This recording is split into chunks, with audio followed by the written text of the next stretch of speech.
सत्य वचन, अमर वचन, जीवित वचन, दिव्य वचन, सत्य वचन, अमर वचन, जीवित वचन।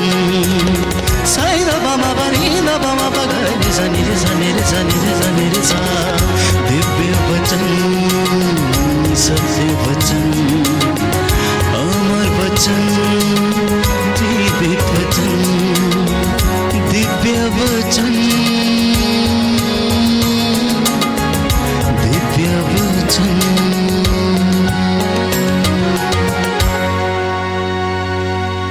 क्रिस में प्यारे भाइयों बहनों और बच्चों, सबको जय यीशु की।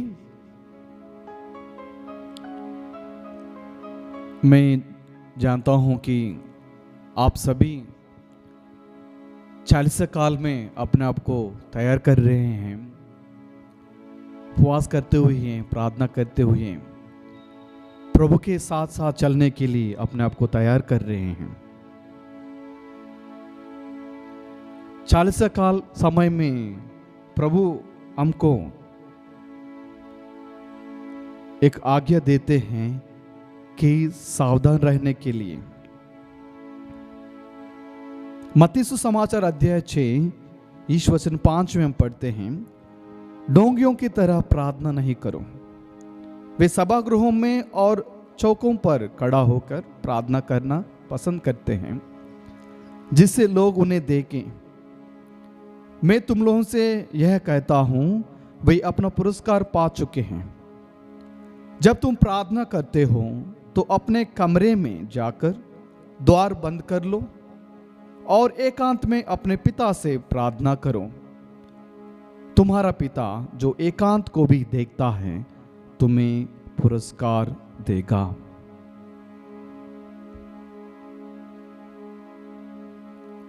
प्यारे मित्रों, अगर आपसे मैं एक सवाल पूछूंगा, क्या आप प्रार्थना करते हैं? आप जरूर जवाब देंगे, जी हाँ फादर जी, मैं प्रार्थना करता हूं या प्रार्थना करती हूं। मैं भी प्रार्थना करता हूं जैसे आप प्रार्थना करते हैं।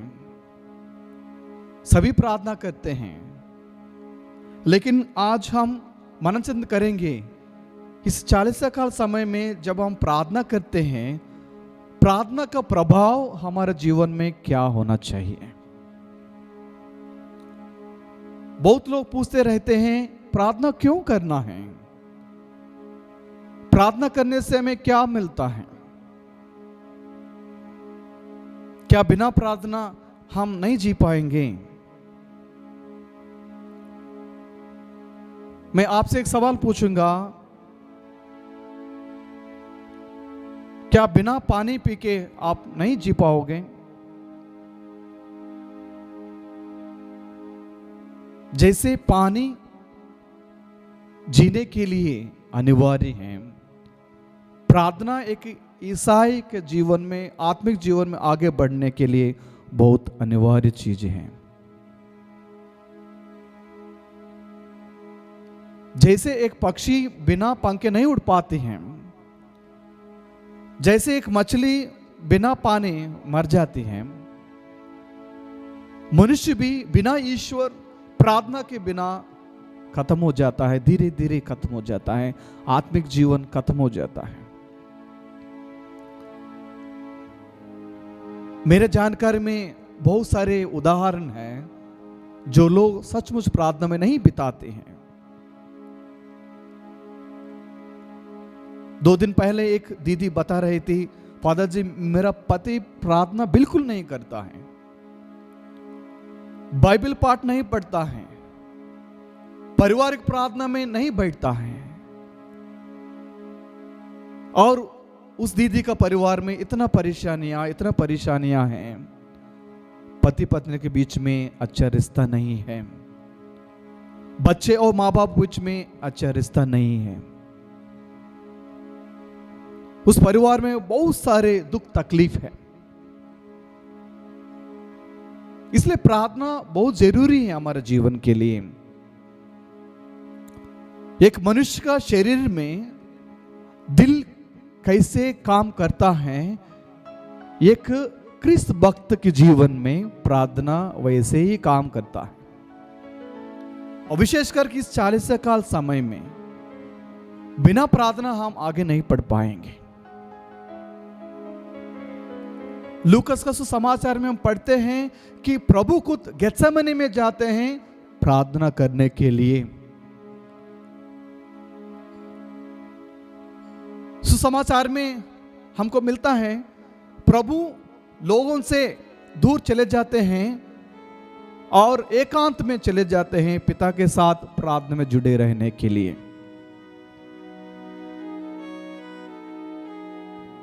संत कार्लो अक्विटिस एक नौजवान संत है, वो कहते हैं कि प्रार्थना मेरे लिए वाईफाई है, ईश्वर से जुड़े रहने के लिए एक वाईफाई है। आजकल हम सभी वाईफाई को इस्तेमाल करते हैं। हमारे घर में वाईफाई है, जैसे हमारे मोबाइल में एक नेट कनेक्शन है। बिना इंटरनेट हमें कनेक्शन नहीं मिलता है, बिना वाईफाई हमें कनेक्शन नहीं मिलता है। वैसे ही बिना प्रार्थना प्रभु के साथ हमें कनेक्शन नहीं मिलता है।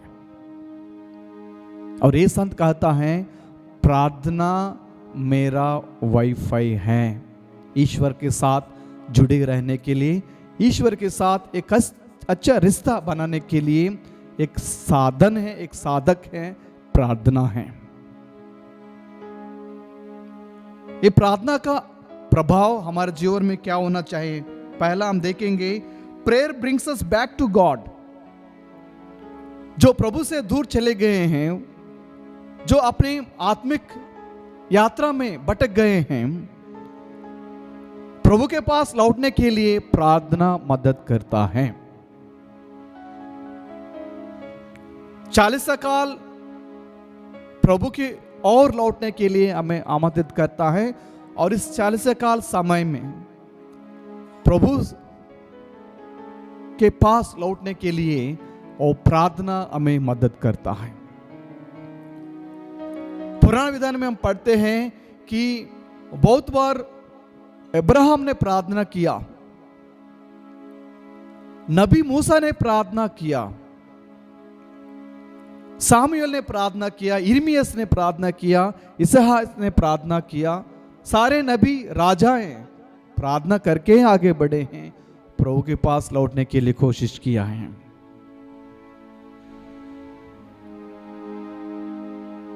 जब हम प्रार्थना करते हैं, हम प्रभु के पास लौटने के लिए इच्छा हमारे दिल में पैदा होता है।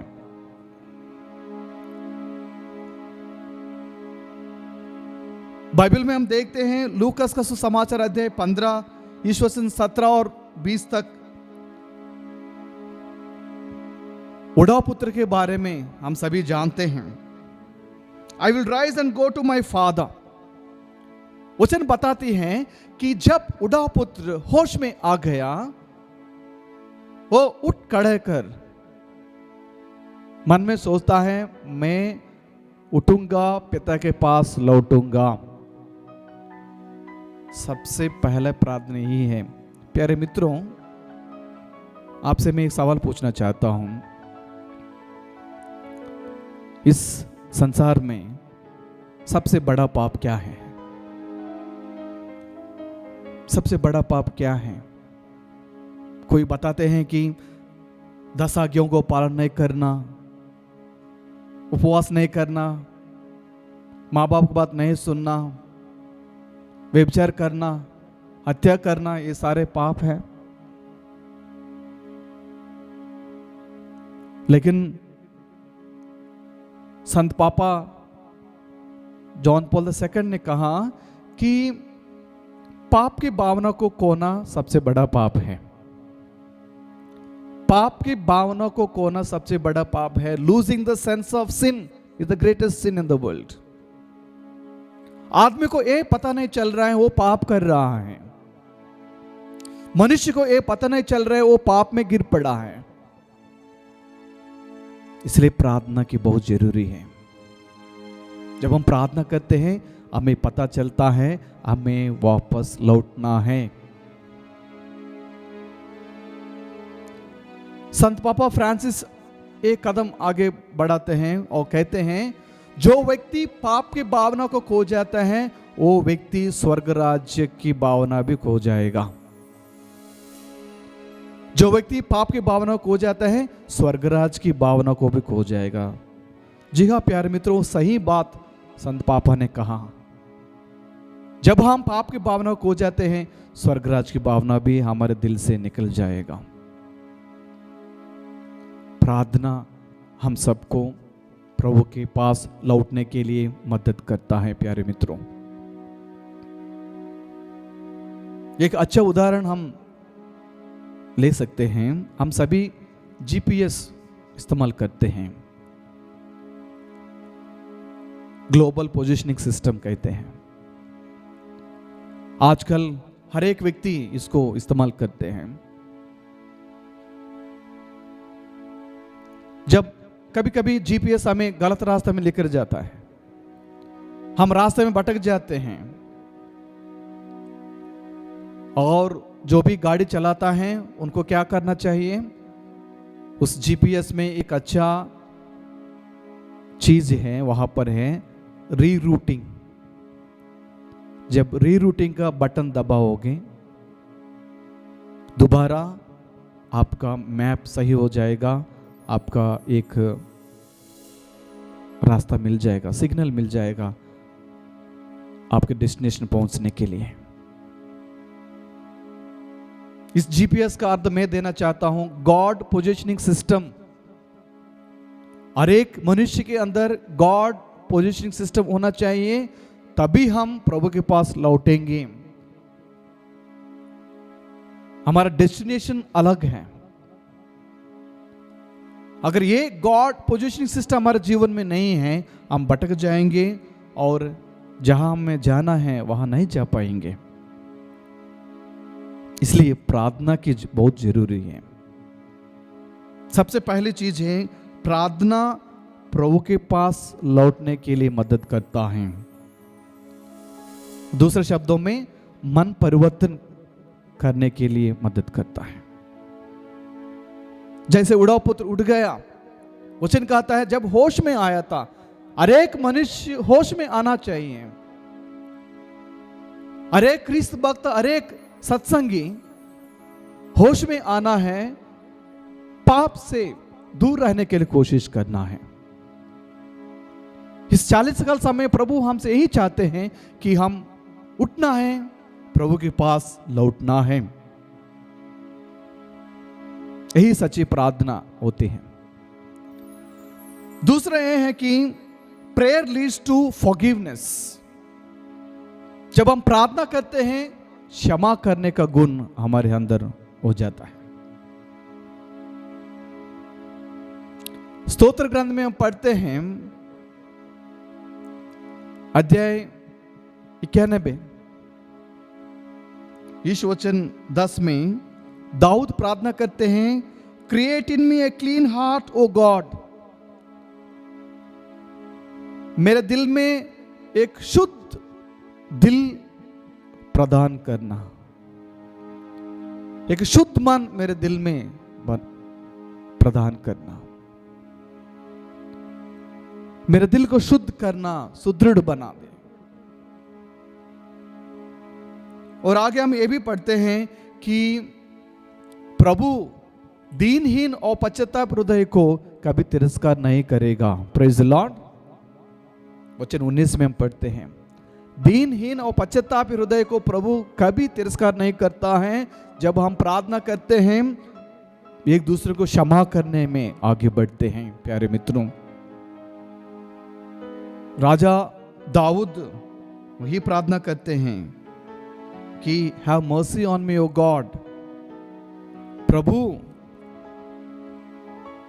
मेरे ऊपर दया कीजिए। वचन हम पढ़ते हैं, ईश्वर तू दयालु है, मुझ पर दया कर, तू दया सागर है, मेरा अपराध क्षमा कर। मैं अपना अपराध स्वीकार करता हूं, मेरा पाप निरंतर मेरे सामने है। और वो भी कहते हैं, मेरे पापों पर दृष्टि ना डाल, मेरा अपराध मिटाने की कृपा कर। ईश्वर मेरा हृदय फिर शुद्ध कर और मेरा मन फिर सुदृढ़ बना।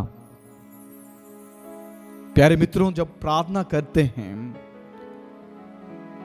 हम अपने पापों के लिए पश्चाताप मांगेंगे और दूसरों की पाप भी क्षमा करने के लिए प्रभु सामर्थ्य हमें प्रदान करेगा।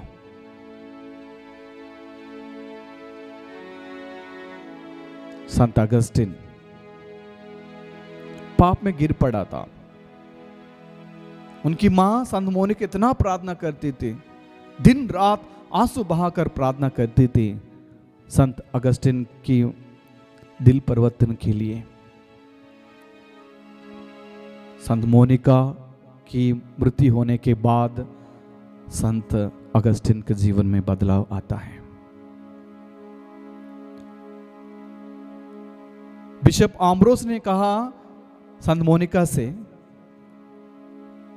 बेटे जो आंसू आज आप बहा रहे हो एक बूंद भी व्यर्थ नहीं जाएगा, हर एक बूंद का जवाब प्रभु जरूर देंगे।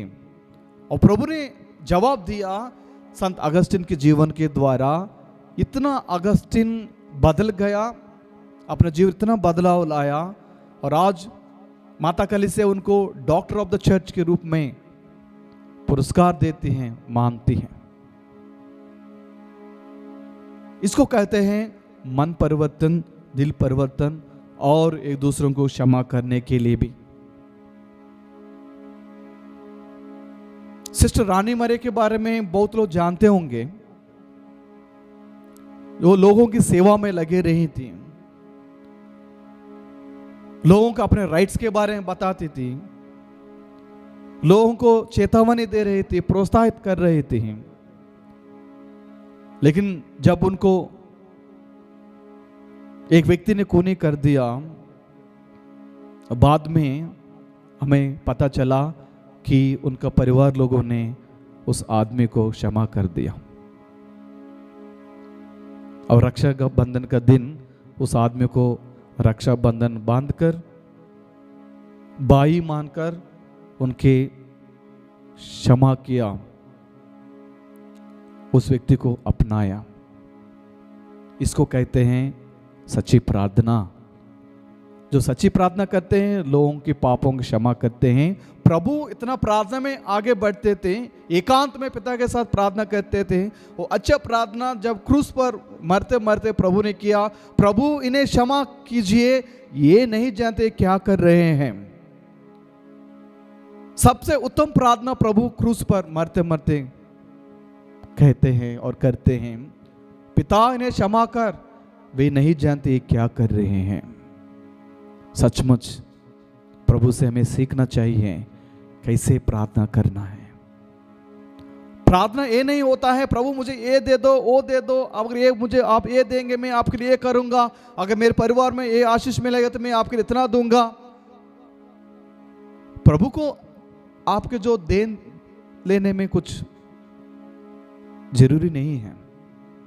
जो कुछ आपके पास है वो प्रभु का है, जो कुछ मेरे पास है वो प्रभु का है। और आपके देन लेन में प्रभु को कुछ लेना देना नहीं है। लेकिन सच्चे हृदय से प्रार्थना करना सीखना है, दिल से प्रभु को करीब आने के लिए सीखना है। जब हम प्रार्थना करेंगे सच्चे दिल से, हम प्रभु के पास लौटेंगे ओढ़ा पुत्र जैसे। और दूसरा, जब हम प्रार्थना करेंगे पश्चाताप करेंगे और दूसरों को भी क्षमा देंगे। और तीसरा यही है, जब हम प्रार्थना करते हैं कि हमें ताकत मिलता है शैतान से लड़ने के लिए। प्रभु एकांत में प्रार्थना करे और अरण्य में चले गए, प्रार्थना कर रहे थे। वहां शैतान उनको तंग करता है और प्रभु वचन के द्वारा शैतान से लड़ते हैं। जब शैतान प्रभु से कहता है कि इस पत्थरों को रोटी बनाकर खा लो, प्रभु कहते हैं मनुष्य रोटी से नहीं जीता, लेकिन ईश्वर से निकले हुए हर एक शब्द से जीता है। जब हम प्रार्थना करते हैं प्रभु की ताकत हमें मिलता है, शैतान से लड़ने के लिए, पाप से विजय पाने के लिए ताकत मिलता है। क्रिस्त में प्यारे मित्रों, प्रभु ने खुद कहा, मत्ती सुसमाचार अध्याय 26 में लिखा है, watch and pray that you may not enter into temptation. जागते रहो और प्रार्थना करो ताकि तुम प्रलोभन में ना पड़ो। इसलिए जब अभी हम हे हमारे पिता प्रार्थना दोहराते हैं, अंतिम में हम कहते हैं कि do not lead us into temptation या do not allow us to be tempted. परीक्षा में ना पढ़ने दें, यही अच्छा प्रार्थना हम सभी करते हैं। बाइबल में हम देखते हैं कि प्रभु यीशु 40 दिन उपवास कर रहे थे। शैतान ने बहुत परीक्षा ली प्रभु का, लेकिन ईश्वर ने प्रभु को इतना ताकत दिया शैतान से लड़ने के लिए। वही ताकत आपको और मुझे भी मिलेगा जब हम विश्वास के साथ प्रार्थना करेंगे, विश्वास के साथ आगे बढ़ेंगे। क्रिस्त में प्यारे मित्रों, प्रार्थना करने से हमारा विश्वास प्रभु में और गहरा हो जाता है और हम अपने आप को समर्पित करने लगेंगे, प्रभु की इच्छा करने में आगे बढ़ेंगे। लूकास का सुसमाचार अध्याय 22 में हम पढ़ते हैं, not my will but yours be done. प्रभु प्रार्थना करते हैं।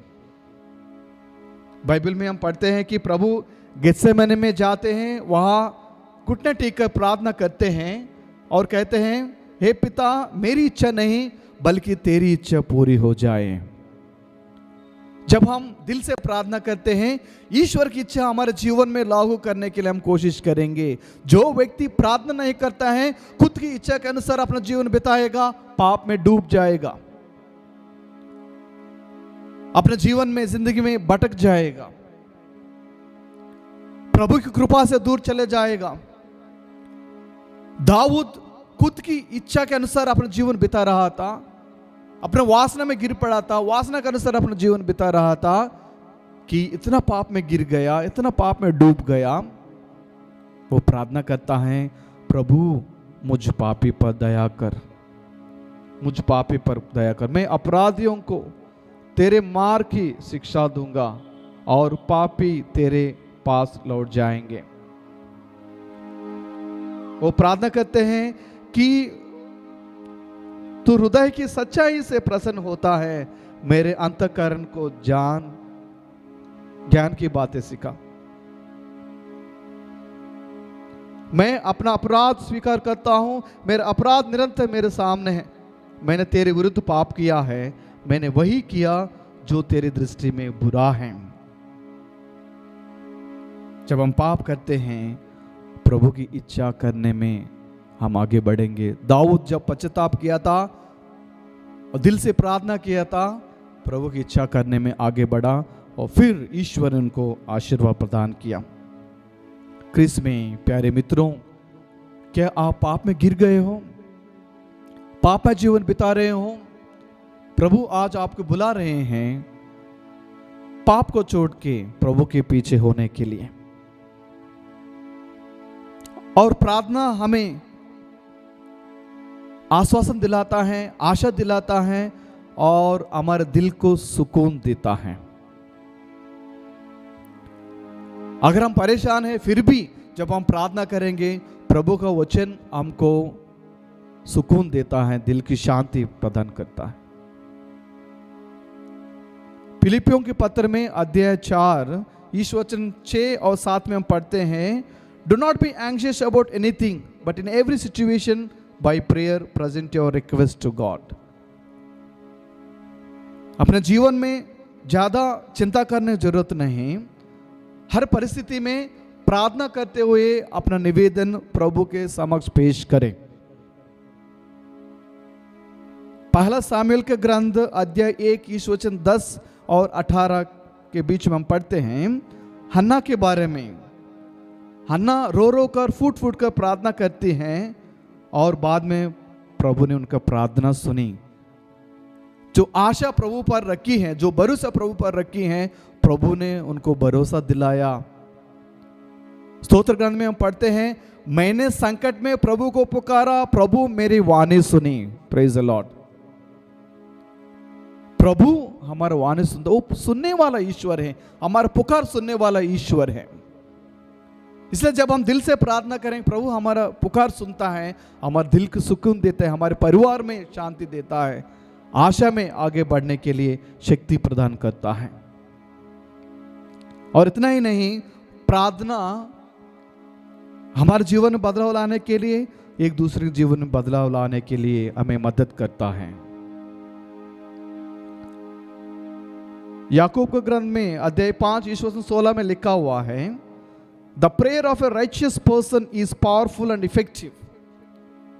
एक धर्मी व्यक्ति का प्रार्थना बहुत प्रभावशाली है, अपने जीवन के ऊपर, खुद के जीवन के ऊपर, दूसरों के जीवन के ऊपर वो बदलाव लेकर आता है।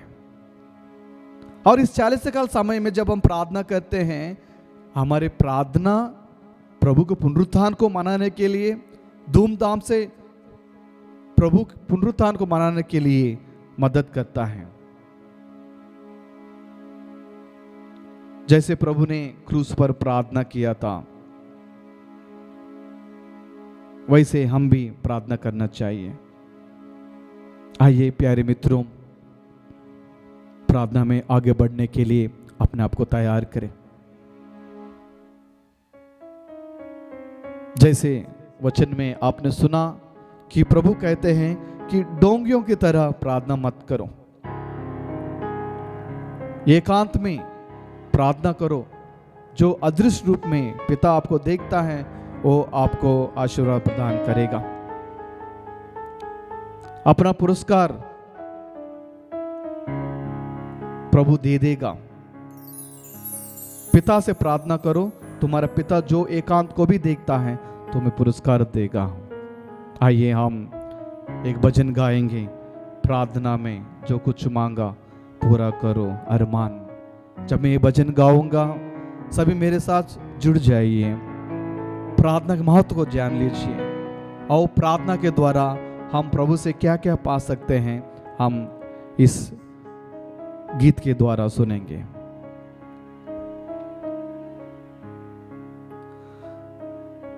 प्रार्थना में जो कुछ मांगा पूरा करो हर मान।